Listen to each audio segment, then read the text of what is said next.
Hi friends, GSM Tamil ஆரம்பிச்சு இன்னைக்கு video என்ன பார்க்க போறோம்னா உங்கள் லேப்டாப்புக்கு என்ன ஓஎஸ் செட் ஆகும் அதை பற்றி தான் பார்க்க போகிறோம். நிறைய பேருக்கு இந்த டவுட் இருக்குது. ஃபர்ஸ்ட் ஆஃப் ஆல் இதில் ஒரு விளக்கமாக சொல்லணும்னா சார் உங்களோட லேப் சப்போர்ட்டிவ் ஓஎஸ் என்னென்னங்கிறது உங்களுக்கே தெரியாது, நீங்கள் அதை பற்றி யோசிக்கிறதே கிடையாது.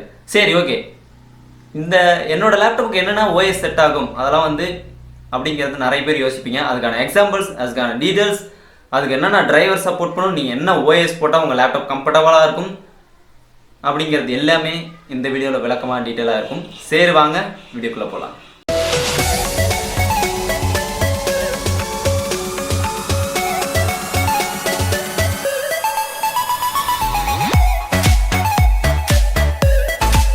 ஃபர்ஸ்ட் ஆஃப் ஆல் உங்கள் லேப்டாப்புக்கு என்ன விண்டோஸ் சப்போர்ட் ஆகும் அப்படிங்கிறத தெரிஞ்சுக்கணும்னா ஒன்றுமே இல்லை, உங்கள் லேப்டாப் பின்னாடி இருக்க ஸ்டிக்கர் அதை பார்த்தீங்கன்னாவே தெரியும். விண்டோஸ் சிம்பிள் போட்டு ஒரு ஸ்டிக்கர் இருக்கும், அந்த ஸ்டிக்கர் பாருங்கள்.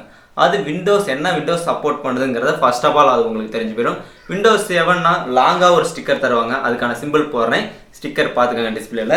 விண்டோஸ் 8 அண்ட் 10னா இந்த மாதிரி சிம்பிள் கொடுப்பாங்க. விண்டோஸ் 8 8.1னா அதுக்கு தனித்தனி ஸ்டிக்கர் கொடுப்பாங்க. உங்களுக்கு லேப்டாப் கொடுக்கலே வந்திருக்கும் ஓஎஸ், அது என்ன ஓஎஸ்ங்கிறத ஞாபகம் வச்சுக்காங்க. அது விண்டோஸ் 8 10ஆக கொடுத்துருக்கலாம், விண்டோஸ் 8.1 கொடுத்துருக்கலாம், விண்டோஸ் 8ஆக கொடுத்துருக்கலாம். அது மட்டும் இல்லாமல் அந்த லேப்டாப்பில் என்னென்ன ஓஎஸ் செட் ஆகுது அப்படிங்கிறத கண்டிப்பாக தெரிஞ்சுக்காங்க.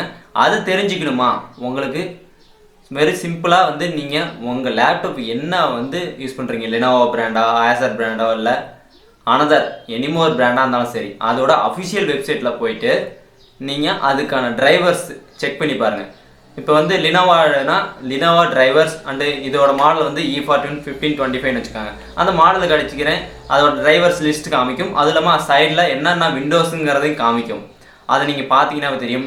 விண்டோஸ் 7க்கு சப்போர்ட் இருந்துச்சுன்னா விண்டோஸ் 7 அப்படின்னு இருக்கும், விண்டோஸ் 10னா விண்டோஸ் 10 இருக்கும், விண்டோஸ் 8.1னா விண்டோஸ் 8.1 இருக்கும். அதுக்கப்புறம் 32 பிட்டா 64 பிட்டா அப்படிங்கிறது தனித்தனியாக செப்பரேட்டாகவே மிஷினேட் பண்ணிப்பாங்க. அதுக்கான டிஸ்பிளேவில் நான் காமிக்கிறேன் பாருங்கள். ஏசை மற்ற காமன் லேப்டாப்ஸ் ஏசை E41 25 மட்டும் நிறைய பேருக்கு மிகப்பெரிய டவுட் இருக்குது. எனக்கு இந்த லேப்டாப்பில் என்ன தான் செட் ஆகும் அப்படிங்கிறது நிறைய பேர் குழப்பம் இருக்குது. ஃபர்ஸ்ட் ஆஃப் ஆல் E14 25 யூசர்ஸுக்கு நான் தெளிவாக சொல்லிடுறேன். நீங்கள் E14 15 யூஸராக இருந்துச்சுன்னா அஃபிஷியல் வெப்சைட்டில் போய் செக் பண்ணி பாருங்கள். விண்டோஸ் 7க்கும் இருக்கும், விண்டோஸ் 8க்கும் இருக்கும், விண்டோஸ் 10க்கும் இருக்கும். எல்லாத்துக்குமே டிரைவர்ஸ் கொடுத்துருக்காங்க. E14 15 இதுக்கு முன்னாடி வருஷம் கொடுத்தது அந்த லேப்டாப்புக்கு. அதே E14 25 இருந்துச்சுன்னா விண்டோஸ் 10 64 பிட்டுக்கு மட்டும்தான் கொடுத்துருப்பாங்க. வேறு அனதர் எதுக்குமே அஃபிஷியலாக அப்டேட் கொடுத்துருக்க மாட்டாங்க, சாஃப்ட்வேர் டிரைவர்ஸ் எதுவுமே கொடுத்துருக்க மாட்டாங்க. அது ஏன்னா இதோட ஜென்ரேஷன் மதர் போர்டுக்கு இதோட சப்போர்ட்டிவ் சாஃப்ட்வேர் விண்டோஸ் 10க்கு மட்டும்தான் கம்ஃபர்டபுளாக இருக்கிற மாதிரி கொடுத்துருக்காங்க.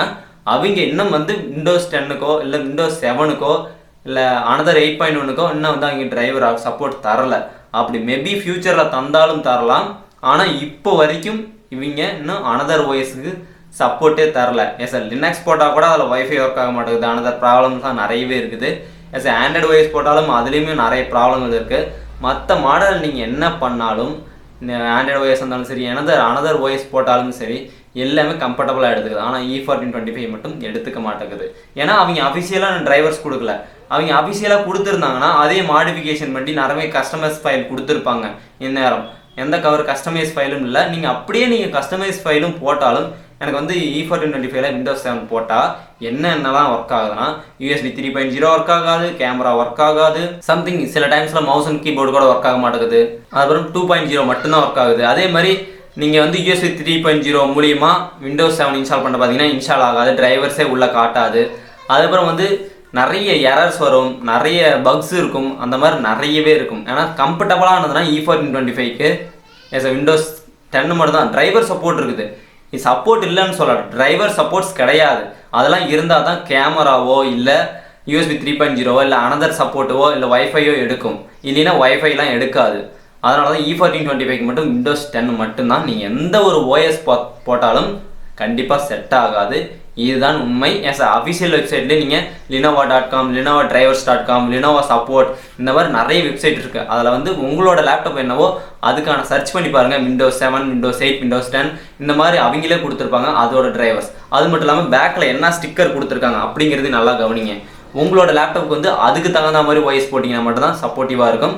இந்த மாதிரி கவர்மெண்ட் லேப்டாப்ஸ் நான் சொல்கிறேன், கவர்மெண்ட் லேப்டாப்ஸ் இதுக்கு முன்னாடி E1425க்கு முன்னாடி கொடுத்ததில் நான் வந்து எல்லாத்துலேயுமே ஓஎஸ் இன்ஸ்டால் பண்ணி பார்த்துட்டேன். விண்டோஸ் 10 இன்ஸ்டால் பண்ணி பார்த்துட்டேன். எல்லாத்துக்குமே டிரைவர் சப்போர்ட் இருக்குது. பட் NGRS61 சம்திங் நினைக்கிறேன், அந்த மாடலுக்கு வந்து கிராஃபிக்ஸ் டிரைவர் சப்போர்ட் பண்ணல விண்டோஸ் 10ல். அதை நான் போட்டு பார்த்துட்டேன். அதே மாதிரி RSக்கு வந்து அப்படி பண்ணுறதா என்னங்கிறது தெரியல. மற்ற மாடல்ஸ்க்குலாம் விண்டோஸ் 10 வரைக்கும் சப்போர்ட் இருக்குது. விண்டோஸ் 7ம் போட்டுக்கலாம். அதே மாதிரி உங்களுக்கு கம்ஃபர்டபுளாக எல்லா டிரைவர்ஸும் கிடைக்கணும்னா அந்த லேப்டாப்புக்கு என்ன விண்டோஸ் கொடுத்தாங்கிறத கண்டிப்பாக செக் பண்ணி பாருங்கள். செக் பண்ணி பார்த்துட்டு நீங்கள் அதுக்கான ஓஎஸ் தகுந்த மாதிரி போட்டுக்காங்க. ஓகேங்களா? ஒன்றுமே இல்லை, நீங்கள் வந்து லேப்டாப் பின்னாடி பார்த்தீங்கன்னா போதும், இல்லைன்னா அதுக்கான டிரைவர் சப்போர்ட்டில் பார்த்தீங்கன்னா போதும். சார் லினோவா அஃபிஷியல் சைட் ஒரு இதுக்கும் ஒரு சைட் இருக்கும். அதுக்கு என்னென்ன பிட் ஓஎஸ் கொடுத்துருக்காங்க அப்படிங்கிறத சர்ச் பண்ணி பாருங்கள். 64 பிட்னா 64 பிட் மட்டும்தான் போடணும். அதுக்கான டிரைவர்ஸ் இருக்கும். நீங்கள் அனதர் டிரைவர்ஸ் போட்டிங்கன்னா கண்டிப்பாக சப்போர்ட் பண்ணாது. காமனாக எல்லா லேப்டாப்புக்கும் இதே தான். உங்கள் லேப்டாப்பில் என்ன ஓஎஸ் கொடுத்துருக்காங்கிறது பாருங்கள். அதேமாதிரி விண்டோஸ் 7 கொடுத்துருந்தாங்க. விண்டோஸ் 7க்கு மேலே அதிகம் ட்ரை பண்ணாதீங்க. அதேமாதிரி நீங்கள் விண்டோஸ் 10 யூஸ் பண்ணால் மினிமம் ஒரு 4GB ரேமாவது இருக்கணும். ஒரிஜினல் ஓஎஸ்னால் 2GBயில் ஓரளவுக்கு ஓகே. நார்மல் பைரேட்டடு நார்மல் வந்து நெட்டில் டவுன்லோட் பண்ணி இன்ஸ்டால் பண்ண அப்படிங்கிற மாதிரி இருக்குங்கலாம் நீங்கள் வந்து 4GB மினிமம் இருக்கணும். 4GBங்கிறது கம்மி தான். 4GB மினிமம் இருந்தால் தான் விண்டோஸ் 10 ரன் பண்ண முடியும். 2GBயில் நீங்கள் விண்டோஸ் 7 யூஸ் பண்ணிக்கலாம். இது ஒரு கம்ஃபர்டபுளான ஒரு இது. இந்த வீடியோ வந்து நிறைய பேத்துக்கான டவுட்ஸ் வந்து கொஞ்சம் ஓரளவுக்கு கிளியராக இருக்குன்னு நினைக்கிறேன். நீங்கள் உங்களோட லேப்டாப்லாம் டிரைவர் செட் ஆகலை, நான் தேடி கண்டுபிடிச்சி எடுக்க முடியல அப்படின்னு சொல்கிறவங்களுக்கு கீழே டிரைவர்ஸ்க்கான லிங்க் 2 வீடியோ கொடுத்துருக்கேன். 2 டிரைவரும் கண்டிப்பாக எல்லா இதுக்குமே செட் ஆகுது. E1425 விண்டோஸ் 10க்கும் செட் ஆகுது. நான் போட்டு பார்த்துட்டேன், எல்லாத்துக்கும் கம்ஃபர்டபுள் ஆகுது. அதே மாதிரி எல்லா laptop all in one driver அந்த வீடியோ கீழே லிங்க் கொடுத்துருக்கேன். அதே மாதிரி எப்படி டியூயல் பூட்டிங் பண்ணுறது, எப்படி ஓஎஸ் இன்ஸ்டால் பண்ணுறது அப்படிங்கிறது எல்லா வெர்ஷனுக்கான வீடியோவும் நான் போட்டிருக்கேன். அதே மாதிரி எல்லா லேப்டாப்புக்குமே நம்ம சர்வீஸ் வீடியோ போட்டிருக்கோம். எது 1-2 வந்து லேப்டாப்புக்கு மிஸ் பண்ணியிருப்போம். கவர்மெண்ட் லேப்டாப் எல்லாத்துக்குமே வீடியோ போட்டிருக்கோம். அதுக்கான லிங்க் எல்லாமே கீழே கொடுத்துருக்கேன். பிளேலிஸ்ட் ஐ பட்டன் எல்லாமே போய் செக் பண்ணி லேப்டாப் சர்வீஸ் பற்றி நிறைய வீடியோஸ் நம்ம சேனலில் இருக்கும். கண்டிப்பாக விசிட் பண்ணி பாருங்கள் நண்பர்களே. இந்த வந்து இது மட்டும் இல்லாமல் மொபைல் ஹாட்ஸ்பாட், ஜியோஃபோன் ஹாட்ஸ்பாட், அது இல்லாமல் லினக்ஸு டூயல் பூட்டிங் பண்ணுறதை பற்றி நிறைய ஓஎஸ் சீரீஸும் பண்ணிகிட்டு இருக்கோம். இது கூட laptop service, computer service, mobile service, software service, அதுக்கப்புறம் வந்து இன்னும் எக்ஸட்ரா இன்னும் நிறைய தொடர்ந்து சீரீஸ், ட்ரிக்ஸ் அண்ட் ட்ரிப்ஸு, இன்னும் எக்ஸட்ரா நிறையவே போட்டுட்ருக்கோம். அதேமாதிரி நிறைய பேர் கேட்குறாங்க, இன்னும் நிறைய வீடியோ எனக்கு நிறைய டவுட்ஸ் இருக்குது, எல்லாத்தையுமே உங்களால் கிளியர் பண்ண முடியும். அதேமாதிரி ப்ளூ ஸ்க்ரீன் எரர் பற்றிலாம் நிறைய பேர் கேட்டுருந்தீங்க. அதேமாதிரி நீங்கள் வந்து செட் ஆகாத ஓஎஸ் போட்டால் ப்ளூ ஸ்க்ரீன் எரர் கண்டினியூஸாக வரும். ஏங்க நீங்களே கேட்பீங்க, நான் E1425 விண்டோஸ் 10 தான் யூஸ் பண்ணுறேன், அதுலேயே எனக்கு ப்ளூ ஸ்க்ரீன் எரர் வருது அப்படின்னு கேட்பீங்க. ஏன்னா ஒரிஜினல் ஓஎஸ் தான் யூஸ் பண்ணுறேன், அதுலேயே ப்ளூ ஸ்க்ரீன் எரர் வருது அப்படின்னு நீங்கள் கேட்பீங்க. ஆமாங்க, ப்ளூ ஸ்க்ரீன் எரர் வருதான். ஆனால் அது எதுக்காக வருதுன்னு உங்களுக்கு தெரியுமா? ஒரிஜினல் ஓஎஸ்ல ப்ளூ ஸ்க்ரீன் எரர் வந்தா, கிராக்கடை சொல்லலை, ஒரிஜினல் ஓஎஸ்ல ப்ளூ ஸ்க்ரீன் எரர் வந்தால் என்ன பண்ணுதுன்னா, வந்து அது எதனாச்சும் அதுக்கு செட் ஆகாத டிரைவர்ஸ் ஏதாவது இன்ஸ்டால் பண்ணிட்டீங்கன்னா ஆட்டோமேட்டிக்காக ப்ளூ ஸ்க்ரீன் எரர் வருது, ஆட்டோமேட்டிக்காக ஃபிக்ஸ் பண்ணிக்கும் விண்டோஸ் 10 ஒரிஜினல் ஓஎஸ். இதே பைரேட்டட் ஓஎஸ் வந்துச்சுன்னா ப்ளூ ஸ்க்ரீன் எரர் கண்டினியூஸாக வந்துகிட்டே இருக்கும். அதை சரி பண்ணவே முடியாது, நீங்கள் ஓஎஸ் தான் இன்ஸ்டால் பண்ணுற மாதிரி இருக்கும். அதேமாதிரி இன்னும் நிறைய பேர் கேட்பீங்க, எனக்கு ப்ளூ ஸ்க்ரீன் எரர்னால் வந்துகிட்டே இருக்குதுங்க, எனக்கு வேறு வழியே தெரியல, என்ன பண்ணுறதுன்னே தெரில, எல்லா ட்ரிக்ஸையும் நான் வந்து ட்ரை பண்ணி பார்த்துட்டேங்க அப்படின்னு நிறைய பேர் கேட்கலாம். அதுக்கான வீடியோஸும் நான் கீழே கொடுத்துருக்கேன். அதில் உங்களுக்கு சப்போர்ட்டிவாக இல்லைனா அப்படிங்கிற பட்சத்தில் ஓஎஸ் இன்ஸ்டால் பண்ணிடுங்க. இது ஒன்று தான் வழி. ஒரிஜினல் ஓஎஸ் போட்டிங்கன்னா உங்களுக்கு எந்த ஒரு பிரச்சனையுமே இல்லை. நான் எதனால் ஒரிஜினல் ஓஎஸ் இன்ஸ்டால் பண்ணுங்க அப்படின்னு சொல்கிறேன்னா, வந்து ஒரிஜினல் ஓஎஸ் நான் இன்ஸ்டால் பண்ணி நான் யூஸ் பண்ணியிருக்கேன். அது எதனால் வந்து ப்ளூ ஸ்க்ரீன் எரர் வருங்கிறது நானே கண்டுபிடிக்கிறது ரொம்ப நாள் ஆயிடுச்சு. ஏன்னா ஒரிஜினல் ஓஎஸ்லேயே ப்ளூ ஸ்க்ரீன் எரர் வருதுன்னு பார்த்தா, அதுக்கப்புறம் அந்த டிரைவர் சப்போர்ட்டை பண்ணாதனால அந்த டிரைவர் ஆட்டோமேட்டிக்காக ப்ளூ ஸ்க்ரீன் எரர் வந்து ஆட்டோமேட்டிக்காக டெலீட் பண்ணிடுது. இது வந்து எனக்கு இவ்வளோ நாள் தெரியாமல் போயிடுச்சு. உங்களுக்கு இந்த மாதிரி இன்னும் நிறைய தகவல்கள், வீடியோஸ்கள் வேணும்னா கண்டிப்பாக நம்ம சேனலை ஃபாலோ பண்ணிகிட்டே இருங்க. இந்த வீடியோ யூஸ்ஃபுல்லாக இருந்திருக்கும்னு நினைக்கிறேன். யூஸ்ஃபுல்லாக இருந்துச்சுன்னா மறக்காம ஒரு லைக் கொடுங்க. அதில் உங்கள் ஃப்ரெண்ட்ஸுக்கு இந்த வீடியோ ஷேர் பண்ணுங்கள். இது மட்டும் இல்லாமல் லேப்டாப் சர்வீஸ் பற்றி நிறைய வீடியோஸ் போட்டுருக்கேன். அதுக்கான லிங்க் ஐ பட்டன்லாம் செக் பண்ணி பாருங்கள். இது மட்டும் இல்லாமல் மிஸ்டர் சேனல் லிங்க் கீழே கொடுத்துருக்கேன், அந்த சேனல் போய் விசிட் பண்ணி பாருங்கள். அந்த சேனலில் நான் விளாக்ஸ் ட்ரை பண்ணிட்டு இருக்கேன், நிறைய புது விதமான வீடியோஸும் ட்ரை பண்ணுவேன். உங்களுக்கு பிடிச்சிச்சா கண்டிப்பாக வந்து அந்த சேனலை சப்ஸ்கிரைப் பண்ணி வச்சுக்கேன். மீண்டும் அடுத்த ஒரு வீடியோவில் சந்திப்போம். Bye bye guys.